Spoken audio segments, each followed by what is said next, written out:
We're going to end. I hope, as you can tell tonight, public education is foundational to why I'm running.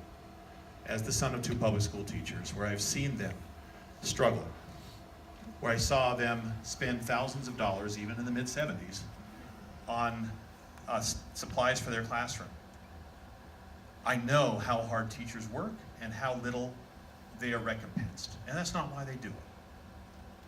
But that's also not an excuse for why you pay them peanuts. It's time that we pay our teachers to solve our teachers' crisis, where there's currently 1,300 vacancies. And we can do it by funding through corporate sales tax credits alone, if we have the leadership to do so. My experience in the legislature over the last 11 years, and delving into the stuff that a lot of people don't delve into in finance, makes me understand how we can get this done. And I don't have to just do it with Democrats. I have been able to work across the aisle consistently in the legislature. One of the ways that I've been able to keep myself sane in the legislature is I have a little game I play, where I go and try to find someone I think I disagree with the most and figure out what we have in common. Well, one of those people is a state senator named David Farnsworth. Very conservative Tea Party guy from East Mesa. And if you know him, yeah, you're laughing. Dave and I started talking when we first came in, and I was talking about a thing that was sort of pet peeve of mine. If you grow a tomato in your school garden, you can't legally slice it and serve it to kids in the cafeteria. Now that didn't make a lot of sense to me, because the whole point of having a school garden is to teach kids how things grow and get them excited about eating healthy and vegetables. I mean, who doesn't like this? He agreed with me. That's stupid. So we worked with him and created a bill, and we solved the problem, and now it's legal to cut a tomato in your school cafeteria that you grew. Okay, so it doesn't change the world to do that. But it creates a relationship. And I've been able to create a lot of relationships with folks who are unexpected in the legislature, sometimes through humor, sometimes through finding something to work on together. And those corporate sales tax credits, I had a bill this last session to force review of all 331 of those, at least once every 10 years. And if they can't justify themselves for the economy, for the greater economy, instead of a giveaway to one corporation, then we get rid of them. I had that bill. I got Dave Farnsworth to sign on as a co-sponsor. He's the chair of the Finance Committee now. He wasn't when he came in. He heard in his committee, we passed unanimously, and it passed 28-2 out of the Senate, with some of the most conservative members of the Senate voting in favor. Because even the Tea Party doesn't like an unlevel playing field any more than we do. They don't like that kind of special interest influence. We have an opportunity here to reach out to people who are unexpected and gain a coalition to win the governor's office in this year, in which we have a tailwind of the worst president we've ever seen. The last time we had a Democratic governor was when we had a Republican in the White House. And I never thought I'd see anybody worse than George W. Bush, but I found one. And I never thought I'd be missing Jan Brewer, but I miss her when I see Judd Ducey.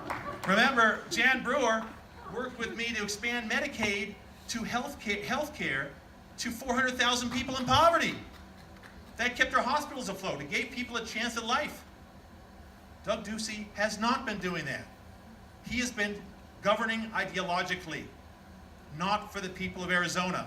And with the energy I'm seeing out there, not just in this room, we've tripled the number of Democratic Precinct Committee people in Arizona since November. We have, for every person that was knocking doors last cycle, we have 2 more right by her side, knocking doors right now. They're getting trained. They're going to moderate Republicans and independents and saying, hey, I'm a Democrat, what's on your mind? Creating relationships so that we can then talk about candidates next year. I think this is the year that everything changes. We finally get the government we deserve. We all live in Arizona because we love this place. The climate, the people, the cultures, the food, the landscape. But we've had such poor leadership. Imagine what we could be with good leadership. We could be a light unto the nation, not a joke on late night television. But I'm going to need your help. So please, go to farleyforarizona.com, sign my petition, sign up to volunteer, donate if you can. We are running against the Koch brothers, and we're going to need some resources. But more importantly, tell 10 friends, each one of you, tell 10 friends tonight that there is hope for Arizona. Don't give up. Don't hide under your bed with depression. Go out and act, and we will change this state. And in November 2018, we finally move forward. Thank you.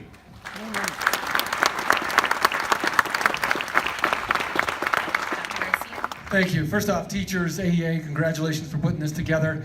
You will get a governor who is going to let you teach and is going to pay you a wage to be a professional. That is going to happen, folks. But I'm a teacher too, and I teach statistics.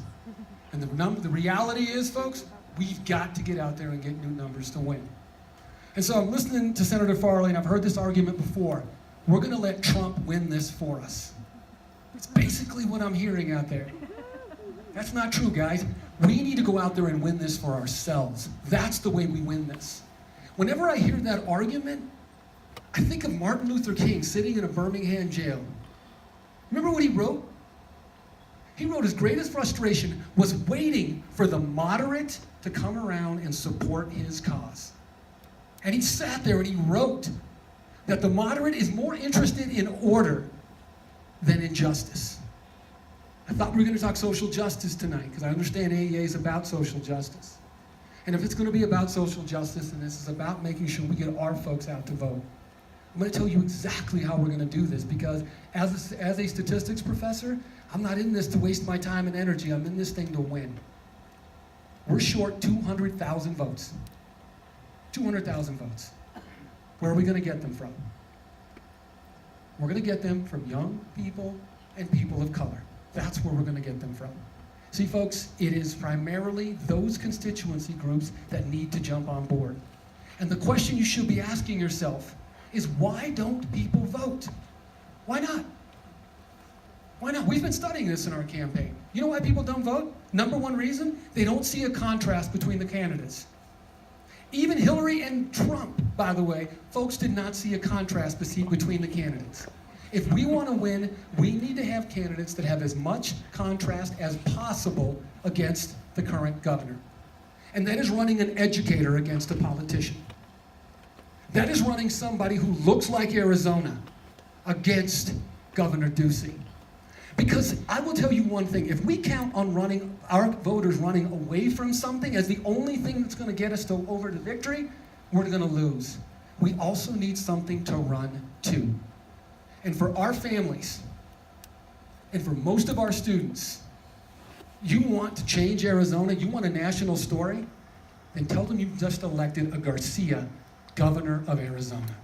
Think about that for a second. When I was in 4th grade, the only teacher I remember was Mr. Chavez. Why? Because he was my only Latino teacher.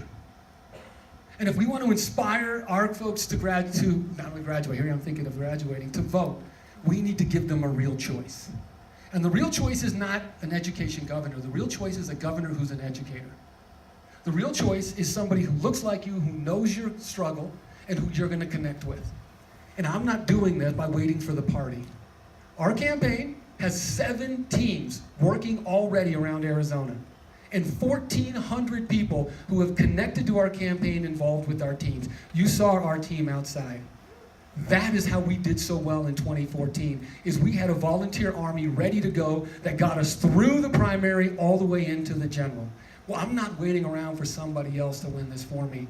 Myself and our fantastic team, we're going to go out there and take this from Ducey ourselves, folks. And that's the way these ideas and what you heard tonight is going to become a reality. Because we've got to make sure that we are serious about the battles that are ahead of us and making sure that we have a direct plan in order to win. And that's what we have in our campaign. And when that happens, then we can start dreaming about teacher pay. Then we can go out there and make sure our teachers are adequately funded. And we can also make sure that our students see a face that looks like theirs in their leadership. That's what's going to create the aspiration and the inspiration for us to get over the top, folks. Thank you very much. Really appreciate seeing you all tonight. Thank you.